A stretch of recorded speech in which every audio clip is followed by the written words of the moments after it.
السلام علیکم ناظرین، آج ایک بڑے ہی اہم موضوع پر میں نے آپ لوگوں کے سامنے کچھ گزارشات پیش کرنی ہیں۔ حضور شیخ الاسلام پروفیسر ڈاکٹر محمد طاہر القادری، جن کا نام، جن کی شخصیت اور جن کا کام پوری دنیا میں کسی تعارف کا محتاج نہیں ہے۔ کوئی بھی شعبہ ہو، دینی حوالے سے کوئی بھی شعبہ ہو، انسانی رہنمائی کے حوالے سے کوئی بھی شعبہ ہو، وہ افکار قدیمہ میں سے ہو، افکار جدیدہ میں سے ہو، کلاسیکل نالج ہو، جدید علوم، افکار و نظریات ہوں، ہر حوالے سے آپ کا کام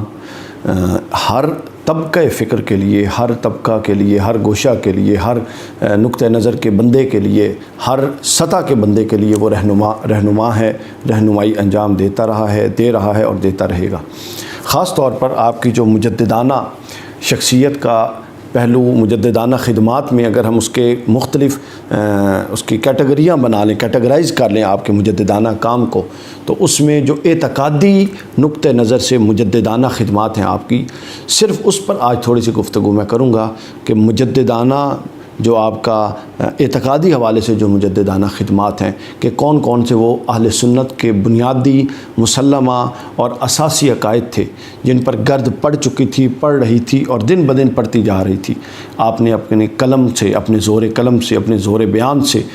اس گرد کو اس طرح جھاڑا کہ آج وہ نکھر کر وہ عقیدہ ہر ایک کے سامنے ہے۔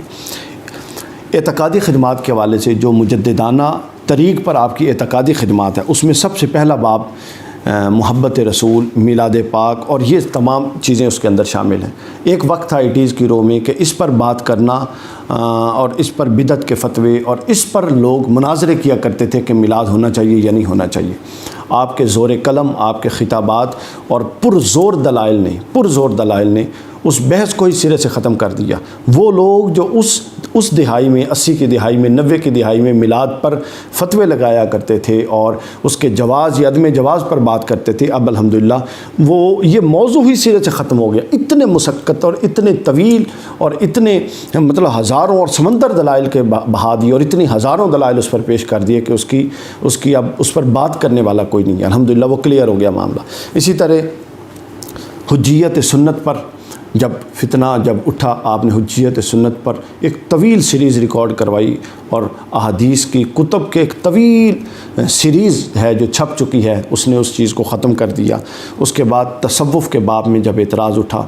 تو اس پر آپ نے اپنی سیریز بھی ریکارڈ کروائی اور بے شمار پے در پے تصوف پر کتب بھی ہیں جنہوں نے تصوف پر اٹھنے والے اشکالات، ابہامات اور التباسات کو ختم کر دیا۔ اس کے بعد دہشت گردی کو لے لیں۔ پوری دنیا میں جب اسلام پر دہشت گردی کا ٹیگ چسپاں کیا جا رہا تھا تو اس وقت ایک آپ کی شخصیت تھی جس نے پوری دنیا کے دورے کیے اور اپنی مبارک زبان سے اور اپنے قلم سے اتنی تصانیف اسلام کے تصور امن پر اتنے ڈائیورسٹی کے ساتھ اتنے مختلف گوشوں پہ لا کے سامنے رکھ دیں، پیش کر دیں کہ اب الحمدللہ پوری دنیا میں کوئی اپنے بغض کی وجہ سے کہے تو کہے، کوئی کیٹیگوریکل دلائل کے ساتھ نہیں کہہ سکتا، چونکہ آپ نے اتنا دلائل کا انبار دے دیا اسلام کے تصور امن پر کہ وہ جو ایک ٹیگ اسلام پر لگایا جاتا تھا اس کو وہ بالکل اتار دیا اور ختم ہو گیا۔ اس کے بعد اسی طرح صحابہ کرام کی تحقیر، شیخین حضرت سیدنا ابوبکر صدیق رضی اللہ تعالیٰ عنہ، حضرت فاروق اعظم، ان پر جب بعض لوگوں کی طرف سے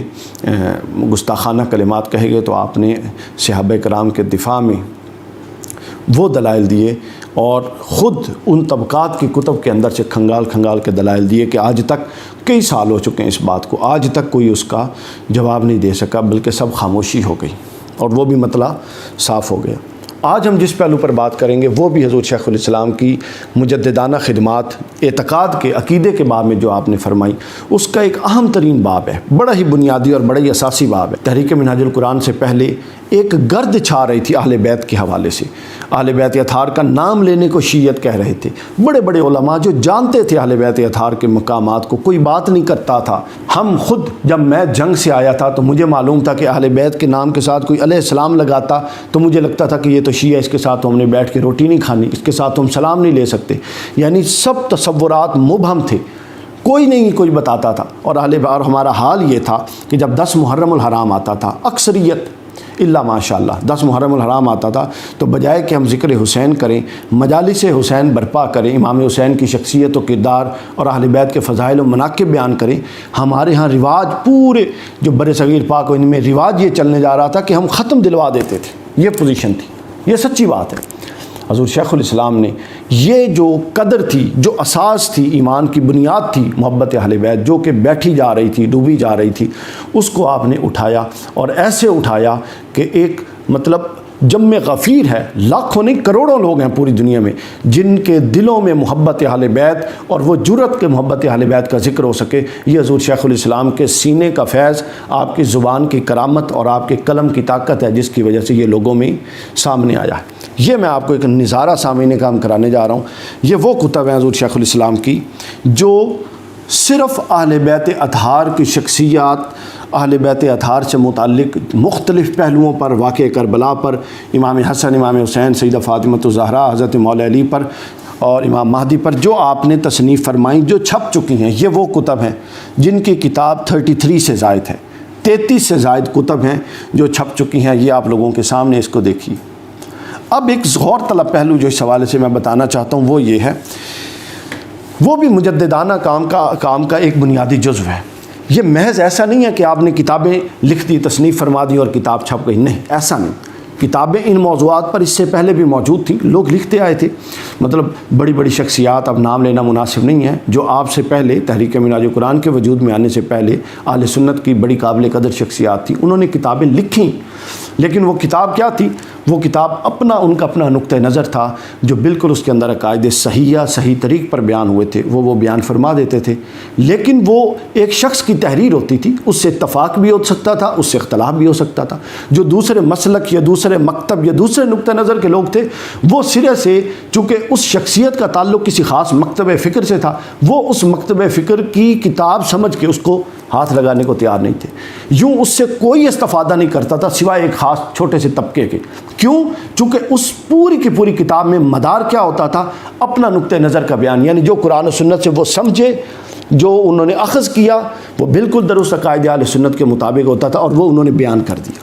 حضور شیخ الاسلام نے اس چیز کو سمجھ لیا، آپ نے اس چیز کو بیان کیا، آپ نے یہ امت کے اندر ایک بہت بڑا تجدیدی کام کیا جس کو معراج قرآن کا قصور کہہ سکتے ہیں، جس کی وجہ سے مخالفت ہے۔ وہ یہ کیا کہ آپ نے فرمایا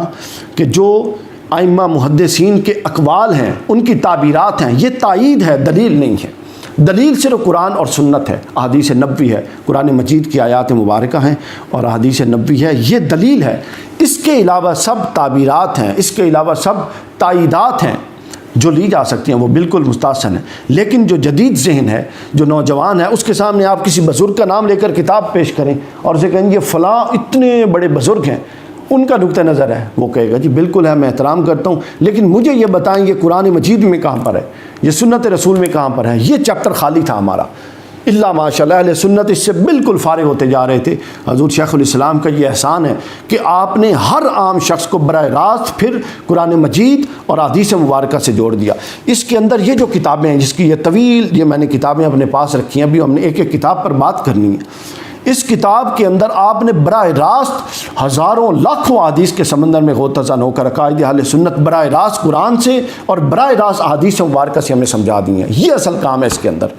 یعنی اب ایک عام شخص کتاب اٹھاتا ہے تو اس کو درمیان کی تعبیرات چھوڑ دیں، اس کو براہ راست قرآن بتاتا ہے کہ یہ قرآن کے متعلق، قرآن میں اس موقف پر یہ آیات ہیں، اور احادیث مبارکہ میں اس موقف اور اس عقیدے پر فلاں فلاں فلاں فلاں آیت ہے۔ اس کا کانفیڈنس لیول ہی ڈیفرنٹ ہے۔ یہ ضرورت ہے آج کے نوجوان کی، آج کے دینی طبقہ کی، یہ ضرورت تھی۔ اس ضرورت کا ادراک کسی کو نہ ہوا، یہ ضرورت کا ادراک حضرت شیخ الاسلام نے کیا اور آپ نے ایک انبار لگا دیا کتب کا۔ مجھے حیرت ہوتی ہے کئی دفعہ کہ علماء کرام حضور شیخ الاسلام کا اختلاف رکھتے ہیں، مخالفت کرتے ہیں، بغض رکھتے ہیں۔ شرم آنی چاہیے ان لوگوں کو کہ آج کے دور میں کون ہے بھائی جو احادیث کے لاکھوں کتب کے سمندر کے اندر سے، لاکھوں احادیث سے آپ کو پھر عقیدہ اہل سنت کے شفاعت پر احادیثیں نکال کے دے گا؟ کیا آپ کے اندر اتنی جرت تھی تو کوئی سامنے لے آتا کہ شفاعت پر حدیثیں ہمیں دستیاب ہوتی، عقیدہ علم غیب پر حدیثیں ہمیں دستیاب ہوتی ہیں، اولیاء و صالحین پر حدیثیں ہمیں دستیاب ہوتی، حضور علیہ الصلوۃ والسلام کے مختلف شعون پر حدیثیں ہمیں دستیاب ہوتی، صحابہ کرام کے براہ راست شانوں پر احادیث ہمیں دستیاب ہوتی۔ کون ہے دوسرا جو پھر عمر فخر الدین رازی کو پڑھتا اور ابن حجر کو پڑھتا اور اپنا عمدۃ القاری علامہ عینی کو پڑھتا اور دیگر ائمہ محدثین ہزاروں لاکھوں جن کی حوالے اس کتابوں میں ہے، وہ کون ہے جو ماں نے پیدا کیا کہ وہ دوبارہ سے پڑھتا اور سب کچھ نکال کے ہمیں دیتا اور ہم اس سے یوں استفادہ کرتے کہ پکی پکا یارش ہمارے سامنے ہے؟ کوئی نہیں ہے۔ اللہ نے فضل یہ کیا کہ آپ نے یہ سب کچھ نکال کے ہمارے سامنے رکھ دیا۔ اب کوئی یہ کتاب اٹھائیں، اس پر سب سے پہلے آیات ہیں، اس کے بعد اس پر احادیث ہیں، اس کے بعد اس احادیث پر جو چوٹی کی 4-5 شروحات ہیں ان ائمہ محدثین کے اقوال ہیں، پھر درجہ بدرجہ کئی فقہا کے اقوال اور پھر جا کے کئی محدثین اور ائمہ سیر کے اقوال ہیں۔ یوں اس نظم کے ساتھ اس کو ان تمام کتب کو مرتب کیا گیا ہے کہ یہ جو نقطہ نظر کو اسلامی اصولوں کے مطابق ثابت کرنے کی بنیادی ضروریات ہیں ان کو پورا کرتی ہیں۔ لہٰذا ہمیں تحریک منہاج القرآن کا اور حضور شیخ الاسلام کا دست و بازو بننا ہے، نہ کہ اپنے چھوٹی دکان چلانے کے چکر میں ان کی مخالفت کرنی ہے۔